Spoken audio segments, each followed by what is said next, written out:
Hej och välkomna tillbaka till Utan spaning, ingen aning.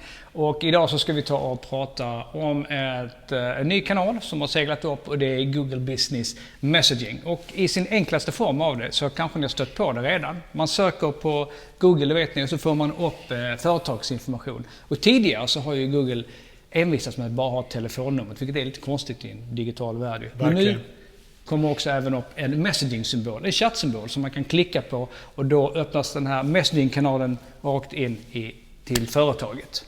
Och det finns ju såklart så mycket att tänka på där, och vi brukar ju alltid höja ett litet varningens finger innan vi börjar berätta om det roliga. Så Jan, vad är det man bör tänka på innan man öppnar upp den Google Business Messaging?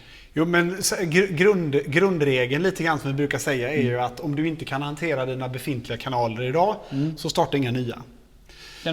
Så att därför att det är liksom det löser inte ditt problem med tillgänglighet och att du sköter dina kundkontakter på ett bra sätt, att öppna upp fler kanaler. Det kan snarare sätta ännu mer press på organisationen.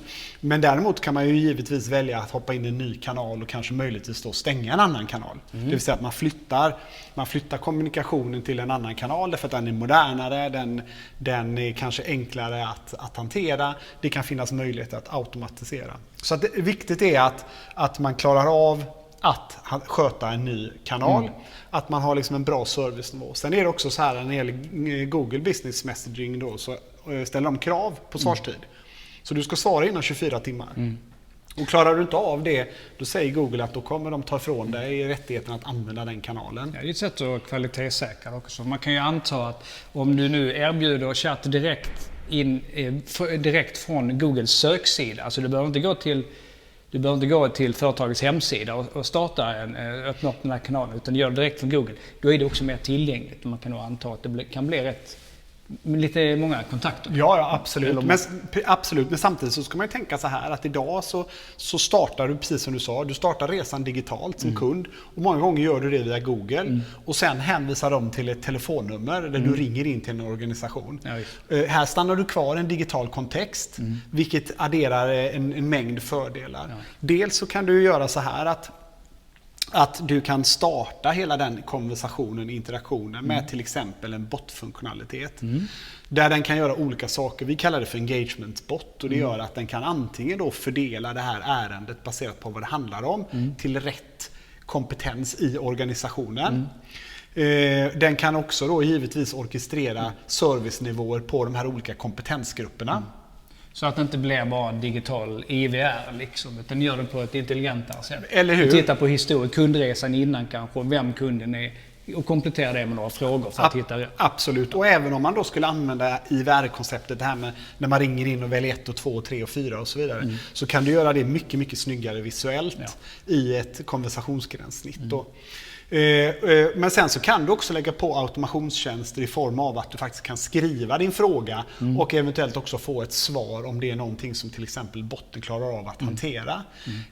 Men ytterligare en aspekt då, det är ju att du också får den här asynkrona kommunikationskanalen, det vill säga att du får mer tid på dig som organisation att hantera ärendet. För kunden är van vid messaging, jag skickar iväg min fråga och så plingar det till när svaret kommer. Istället för att jag ska lyfta luren och så ska jag förvänta mig ett svar nu direkt. Så att det fascinerande är att många kunder som har implementerat messaging-kanaler har fått en högre kundnöjdhet fastän de tar lite mer tid på sig på att svara. Därför kundernas förväntningar är inte ett svar här nu direkt, utan kundens förväntningar är att jag får svar under dagen eller jag får svar inom några timmar. Men du, ännu en kanal, ännu ett gränssnitt. Hur funkar det? Ska vi sitta där då med och byta skärmar? Eller hur jobbar man på bästa sätt? Ja, det här är också en klassisk problematik för många organisationer. Det är lite ledande fråga. Ja, jag förstår det. Nej, men oftast är det så att man hoppar på en ny kanal så använder man liksom kanalens egna verktyg. Då, att man sitter i Facebook och administrerar Facebook messaging. Man ska sitta i Google för att administrera Google. Och det ska man givetvis inte göra. Utan man ska ha en digital engagement-plattform där du oavsett digital kontaktväg hanterade i ett och samma gränssnitt. Det innebär att du får kontroll på din kommunikation, du får kontroll på dina kanaler, dina servicenivåer.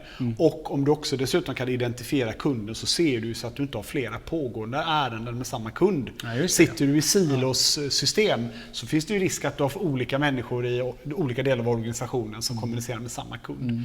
Och du sa också det här med rapportering. Det är ju en sak som man kanske inte direkt tänker på. Men nu har du ju allting i samma system. Du får ju gemensam statistik då också på det. Absolut, så en bra överblick. Så att jag tycker att det är oerhört spännande med Google Business Messenger.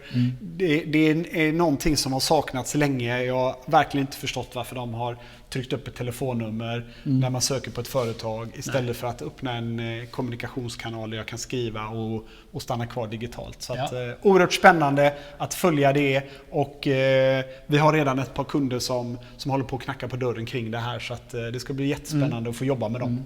Och nu är det några stora jättar där för messagingkanaler som vi kanske ska ställa mot varandra i någon spaning. Så hur tacklar folk, vissa företag har bestämt sig, nu ska vi köra mycket med Facebook messaging och så nu kommer Google Business Messaging. Liksom, vilket ska man välja? Så det finns anledning att komma tillbaka till det här. Och spana vidare, ja. Jajamän.